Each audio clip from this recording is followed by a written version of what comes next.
Friends, good morning. আজকে হচ্ছে রবিবার, একটা নতুন সকাল নিয়ে তোমাদের সাথে শেয়ার করছি। এখন বাজে গিয়ে 6:30। যখন উঠেছি তখন বাজে মোটামুটি ওই 6:45-6টা। উঠেই দেখো বিছানাটা গুটিয়ে নিয়েছি, কারণ মা আজকে ব্যস্ত আছে, কারণ ঠাম্মাকে দেখতে যেতে হবে, হসপিটালে অ্যাডমিট আছে।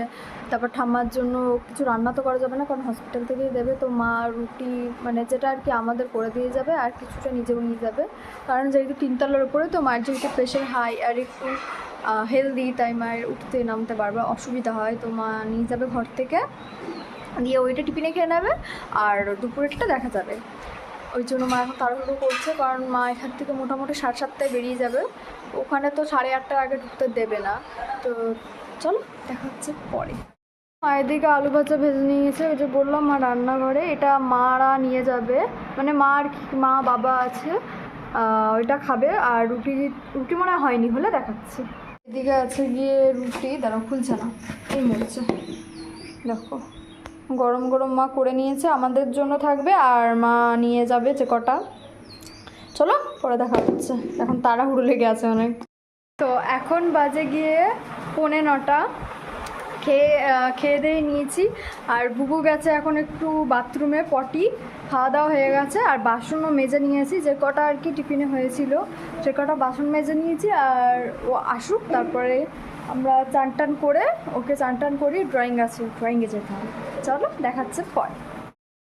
তো এখন বাজে গিয়ে 11:40। তো ড্রয়িংয়ে যাব। আজকে টিউশন ছিল না, ছুটি, আর মাও ছিল না। তো ব্রেকফাস্টে মা করে দিয়ে গেছিলো রুটি, দেখিয়েছি যে ওইটাই খেয়ে নিয়েছে আমি আর বুবু। এবারে যাবো ড্রয়িংয়ে, আর যা করার রোদ একদম যেতে ইচ্ছে করছে না, যেতে হবে। চলো দেখা হচ্ছে বাইরে গিয়ে। আর বুবু ওই ঘরে চলে গেছে, ওই জন্য বুবুকে দেখতে পাবে না, একদম ঘর পুরো ফাঁকা, কেউ নেই, আমি একা।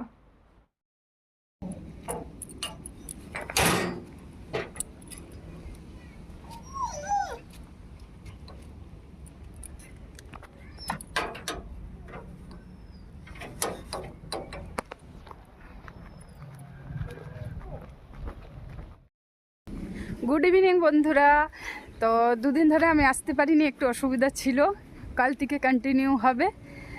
শাশুড়ি মা চলে এসছে, নিয়ে চলে এসেছি। আর দুপুরবেলা খাওয়া দাওয়া কিছু শেয়ার করতে পারিনি, কারণ গরম থেকে এসেছিলাম, তো প্রচণ্ড গরম লাগছিল, তার মধ্যে খিদেও পেয়েছিল, তাড়াহুড়ো করে খেয়ে নিয়েছি, তোমাদের সাথে শেয়ার করা হয়নি। চলো রাত আছে, বিকাল আছে, দেখতে থাকো। আজকে একটু বিকেলেও কিছু খাবো, খিদে লাগছে। দুদিনের জার্কিংয়ে আমার খুব খিদে পাচ্ছে। চলো দেখো, আমি মাকে মেহেন্দি পরিয়ে দিচ্ছিলাম। তো মা এখন রুটি করতে হবে, তাই অর্ধেকটা পরিয়েছি, আর এই জায়গাটা না বাকি আছে, ফাঁকা লাগছে, ওই জায়গাটা বাকি আছে। তো করে তারপরে দেখাচ্ছি, কারণ মা এখন যাবে রুটি করতে। মাকে মেহেন্দি পরানো হয়ে গেছে, এবার চলে যাবো খেতে।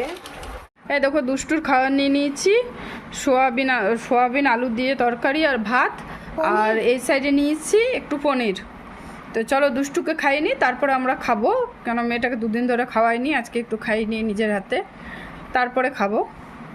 দেখি তরকারিটা ঝাল আছে নাকি, বুঝতে পারছি না, ডাল দিইনি। চলো পরে আসছি। তো দেখো, তোমাদের সাথে রাতের খাবারটাও দেখানো হলো না, আর তোমাদের কাছে এসেছিলাম সেই বিকেলবেলায়। দুষ্টুকে খাইয়ে দিয়েছি, তোমাদের দেখালামই, কিন্তু আমরা যে খেয়েছি সেটা তোমাদের দেখানো হয়নি। শরীরটা এত খারাপ যে মাথা কাজ করছে না, কী করতে হবে। দেখো প্রচণ্ড ঘুম পেয়েছে, আর দেখো দুষ্টুকে কেমন দুষ্টুমি করে তাকাচ্ছে, দেখছো? তো চলো একটু শুভরাত্রি নিয়ে, ততক্ষণের জন্য গুড নাইট। আশা করি তোমাদের এই ভিডিওটা খুব ভালো লেগেছে, তাইলে সবাই লাইক, শেয়ার এন্ড সাবস্ক্রাইব করে দেবে। আগামীকাল দেখা হচ্ছে নতুন একটা ভিডিওর সঙ্গে, ততক্ষণের জন্য টাটা, গুড নাইট। প্রচুর ঘুম পাচ্ছে, আমার এডিট হয়নি, এডিট করে ঘুমাতে হবে। কালকে সকালে স্কুলও আছে, মিনিমাম 4:00 পৌনে 4:00 উঠে যেতে হবে। টাটা।